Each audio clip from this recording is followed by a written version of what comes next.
खुज़ैमा भाई, ये आपकी राइटिंग है, चुंटी का पाँव के निशान।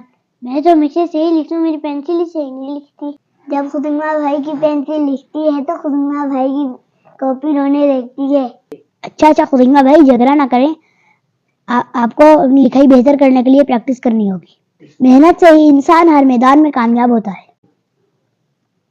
मेरा काम मुकम्मल हो गया। जल्दी दिखाएं जरा मुझे। ये तो सिर्फ आपने अपना नाम लिखा है, काम नहीं।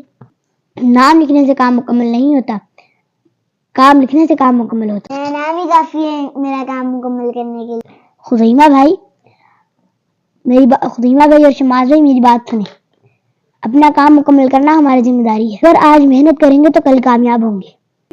कामयाब होने पर चॉकलेट मिलेगी, आइसक्रीम। मेहनत के बाद इनाम जिंदगी ही कामयाबी है, लेकिन आपके काम मुकम्मल होने पर आपको चॉकलेट और आइसक्रीम मिल सकती है। मैं अपनी लिखाई ठीक करने की पूरी कोशिश करूंगा और मैं आपसे पहले काम मुकम्मल करके इनाम लूंगा। अच्छा चलिए देखते हैं कौन जीतता है, खुज़ैमा या शमास। लेकिन याद रखें, मेहनत और कामयाबी हमेशा जीतती है। हम सब कामयाब होंगे मेहनत करके।